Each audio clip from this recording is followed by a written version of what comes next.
Somos estudiantes del quinto semestre de Psicología A2 de la Universidad Estatal de Milagro. Este trabajo es de la asignatura de Psicología Diferencial que está a cargo del docente psicólogo Denis Jiménez. Nuestro grupo está conformado por Ana Vega, Cintia Vera, Verónica Rubio, Tania Villegas, Estefanía Tomalá. Este video está enfocado a los principales exponentes de la psicología diferencial. Para empezar, vamos a dar una pequeña introducción acerca de la psicología diferencial. Concepto de la psicología diferencial. Esta aspira al conocimiento mediante el estudio de sus diferencias en los distintos grupos e individuos. Así como la psicología básica estudia las leyes y procesos de la mente y de la conducta comunes a todos los hombres, la psicología diferencial estudia la mente y conducta fijándose en las diferencias individuales o de grupos. La medida de las diferencias en las aptitudes y habilidades mentales y conductuales y de la diferencia en la personalidad se han convertido en una de sus más claras preocupaciones. El uso de la estadística y la influencia del enfoque del evolucionismo, con la importancia que este enfoque da a las diferencias entre los individuos de una misma especie, llevaron a Galton a la creación de la primera psicología diferencial.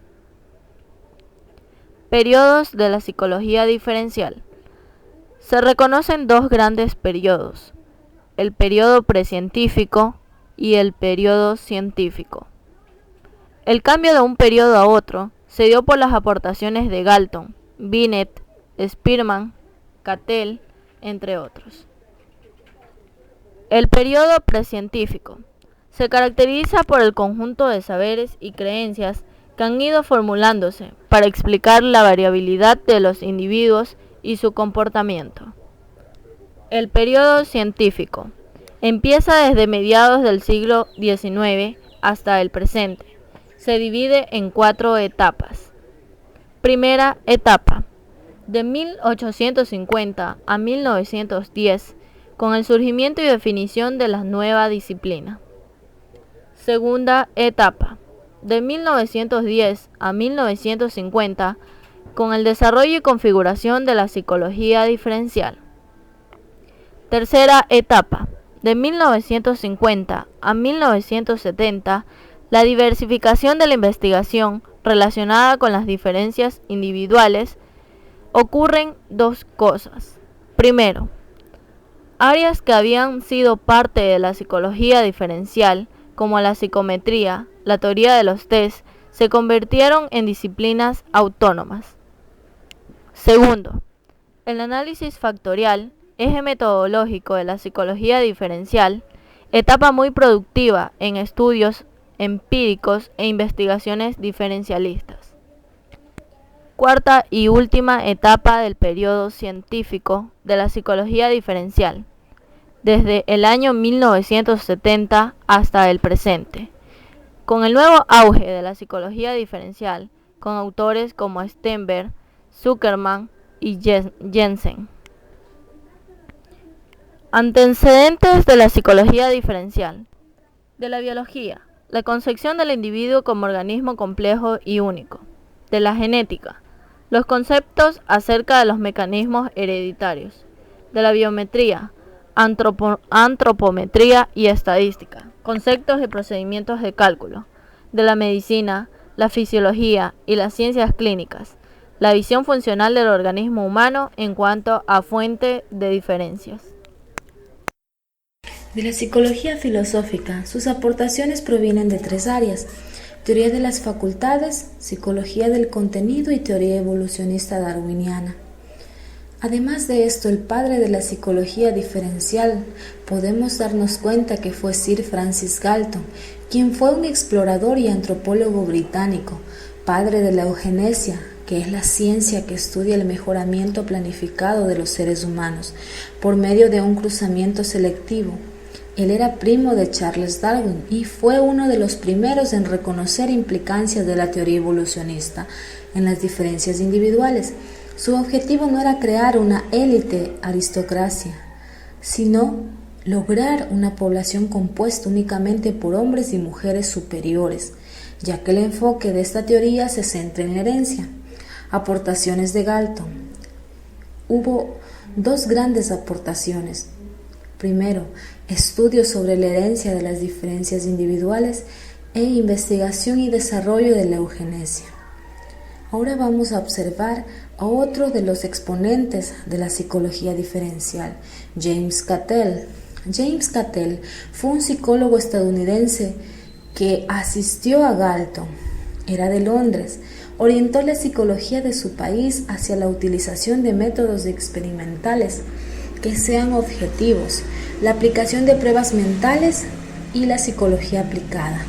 En 1930, Cattell y Eysenck utilizaron el análisis factorial para el estudio de rasgos. Ahora podemos observar a Alfred Binet. Considerado en Francia fundador de la psicología experimental, fue comisionado en 1904 por el Ministerio de Instrucción Pública para identificar a niños anormales. De esta manera creó un sistema de medida y clasificaba a los sujetos según su capacidad intelectual. Esto originó al concepto de la edad mental. Ahora podemos observar la escala de Binet. En una columna el coeficiente intelectual y a su lado la categoría descriptiva. Iba categorizando según el coeficiente intelectual de cada individuo. De 140 a superior era muy superior en la categoría descriptiva. De 120 a 139 superior. De 110 a 119 brillante, promedio alto. De 90 a 100 promedio. De 80 a 89 inferior a la media. Y de 70 a 79 límite insuficiente. De 60 a 69 límite al débil mental y menos de 60 deficiente mental en grados diversos. Ahora podemos observar a otro exponente, Robert Sternberg. Robert Sternberg, él vio lo que son los perfiles de estilo y la inteligencia. Él fue un catedrático e investigador de la Universidad de Yale. Publicó una teoría a la que llamó teoría triádica de la inteligencia humana en el año de 1985. Ahora podemos observar a Terman. Él introdujo lo que es la escala Binet-Simon y la popularizó al adaptarla a su versión de Stanford, Wiener, en 1916. Además de esto, incorporó el concepto de cociente intelectual como alternativa de la edad mental. En su objeto de estudio, él observaba cómo varía la conducta y el componente cognitivo que la causa y la activación que la motiva. En su objeto de estudio, además, dijo que era esencial para el estudio de esta disciplina los rasgos psicológicos que se definen como características del individuo, que determina el que la conducta sea constante o que varíe, determinando así la individualidad. Por lo anterior, podemos afirmar que el objeto de estudio de la psicología diferencial se refiere a la variabilidad en la conducta observable de los organismos y también a la variabilidad en los procesos psíquicos que la provocan. En suma, dicho objeto podría concebirse según Head en los siguientes aspectos: conducta, que es la respuesta, rendimiento y ejecución observable; organización mental, que marca una diferencia de la conducta; y base energética, que es el componente dinamizador de la conducta. Aunque la organización mental y la base energética acontecen en el ámbito no observable, la psicología diferencial busca estudiar estos aspectos a distintos niveles. Estos niveles se refieren a la variabilidad interindividual, intraindividual e intergrupal. Diferencias interindividuales tienen que ver con variables observadas en un grupo de individuos, de tal forma que cada uno de ellos puede estar afectado por uno de los valores posibles de aquella variable, como sería el caso, por ejemplo, de las dimensiones de la personalidad o las habilidades.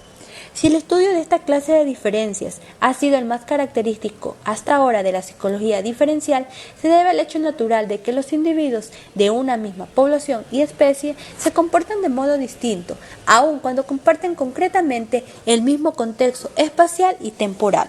Las diferencias entre los individuos aparecen con el nacimiento y se refuerzan o suavizan a lo largo del desarrollo debido a los cambios madurativos y al aprendizaje, afectando tanto a los rasgos morfológicos como a las funciones psicológicas de los mismos.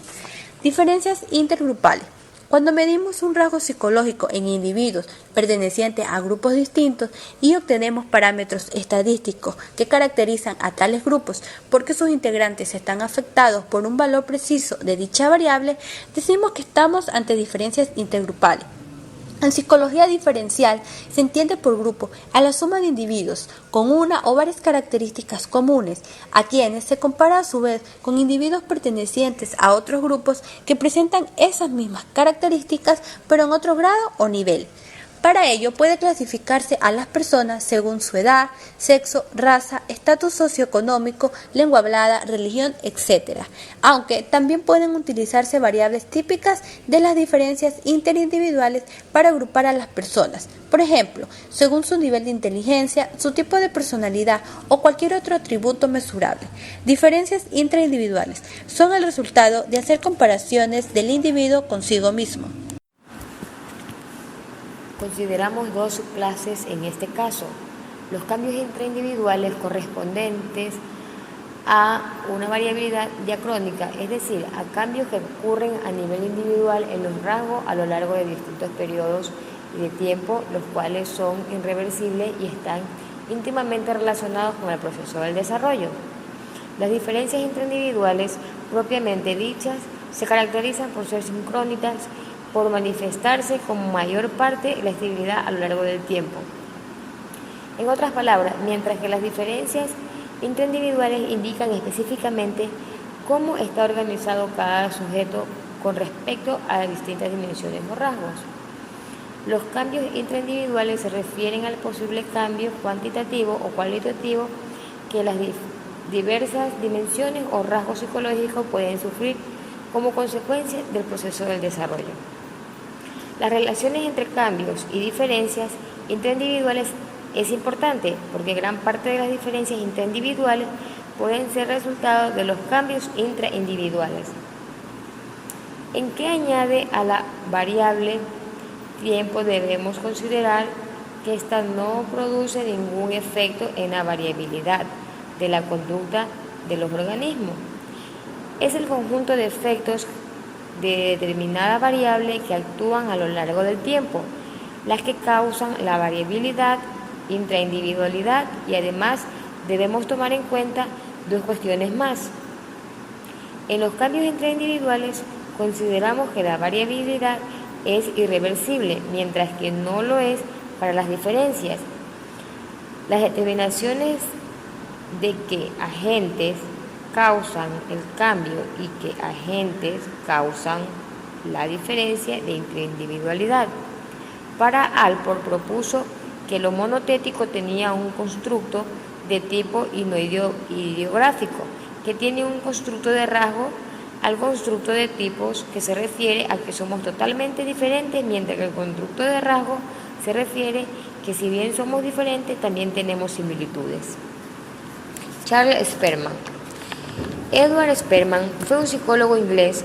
En 1904 formuló la teoría que determina la inteligencia. Se compone de un factor general, factor G, y otros factores específicos, factor S. La inteligencia humana está compuesta por dos factores: el factor general, que es la raíz de la inteligencia, los factores específicos, que son aquellas habilidades o actitudes que tienen cada persona para poder realizar una determinada actividad. Spearman desarrolló su trabajo en el campo de la inteligencia y las actitudes humanas y aplicó la estadística a la psicología. Desarrolló así la base de su teoría sobre el factor G de la inteligencia y el análisis factorial. A continuación tenemos a Leon Thurston. Él sostenía que no se puede considerar a la inteligencia como un rasgo unitario, ya que la inteligencia humana posee cierta organización sistemática, con una estructura que se puede inferir a partir de un análisis estadístico de las pautas, de las correlaciones halladas en un grupo de pruebas. Con la ayuda de un método de análisis factorial adecuada para analizar factores de manera simultánea, identificó los siguientes factores: capacidad verbal, de velocidad perceptual, de razonamiento inductivo, numérico, de memorización, de razonamiento deductivo, de facilidad de palabra y espacial. Consideraban que se puede dividir a la inteligencia en estos diversos factores. Cada uno de ellos posee un peso similar. Con esto procedió a desarrollar pruebas de capacidades mentales primarias para medir estos factores. Bueno, ahora tenemos a Hans Eysenck. En la teoría de Eysenck está basada principalmente en la psicología y la genética.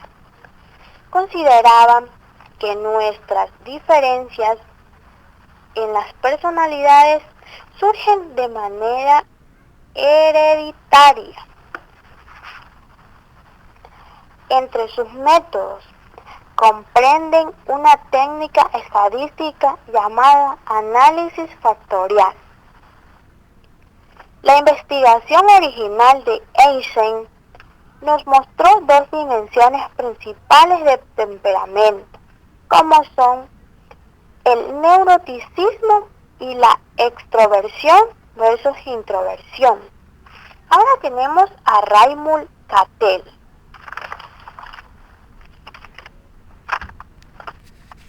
La personalidad para Cattell es aquello que nos dice lo que una persona hará cuando se encuentre en una situación determinada. Para Cattell, los rasgos son elementos descriptivos de la personalidad. Él hace la clasificación de los rasgos. El primero tenemos en función de su valor y consistencia.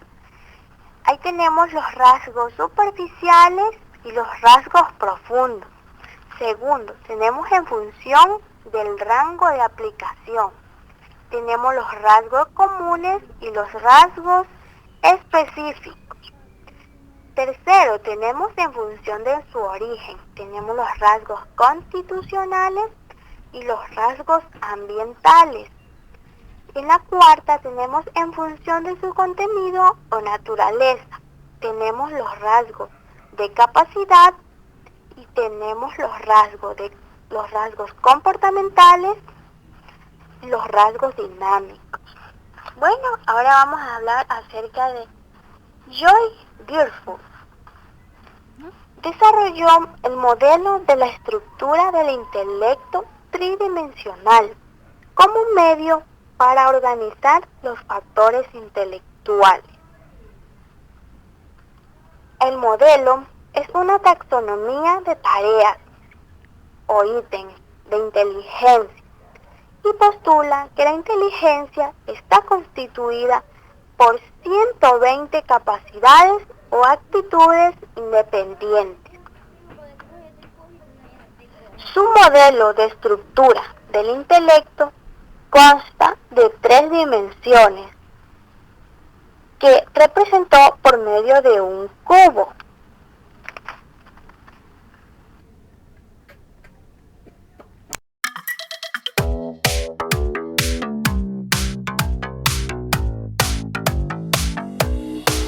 El silencio se va, junto a mí ya no está.